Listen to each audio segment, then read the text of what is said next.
Hello. If you ever came across a video where a CS player was toxic and the color of the player was usually green. Green, what's your problem, Green? If you went through the comment section of these videos, most of the comments were always, it's always green or something similar. So I started wondering, is it really always green that is the most toxic and the worst player in the team? I have rewatched 44 matches on Faceit and analyzed both teams to see who is the most toxic, who is the top fragger, who is the bottom fragger, who has the worst microphone, just because I can. In order to actually gather some data, I had to set some rules for myself. I marked toxic player, an enemy or teammate who either wrote shit in the chat or started complaining to their teammates how bad they are. What is your problem? Missile alone ramp. Who is bottom fragging and who is top fragging is pretty clear. I considered a bad microphone when the player who was talking either couldn't be understood well or his mic sounded like it's gonna explode. Insane, man. We unlike each other.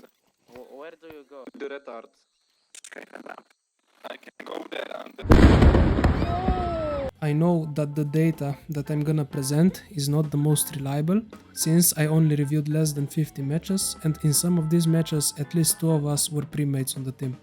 If we ignore that part, I will still show you some statistics that you might find funny or interesting. Let's see who is the most toxic, since you clicked on the video for this very reason. As we can see, green players are the most annoying. 50% of the time they were the most toxic players in the team. Blue and yellow teammates reached the same percentage, 18.2%. Next one are purple teammates who reached 13.6%, and the friendliest among everyone were orange teammates who didn't even reach 5%.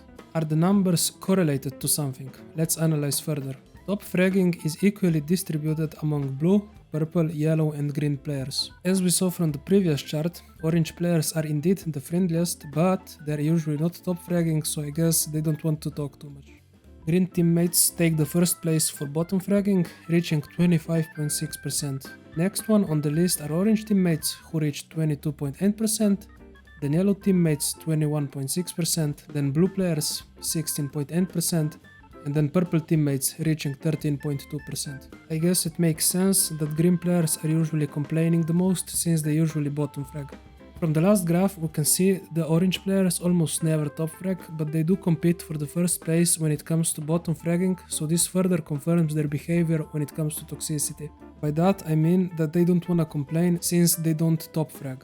The last thing that I analyzed was the quality of teammates and enemy teams' microphones. As we can see from the graph, purple and yellow teammates have the worst microphones, orange and green teammates take the second place for not being able to buy a normal headset, and blue teammates usually have the best quality mics. I guess we can see that green players are indeed the most toxic ones, but they also play as good as other teammates, except orange teammates, they don't know how to move. If you enjoyed the video, leave a like and subscribe.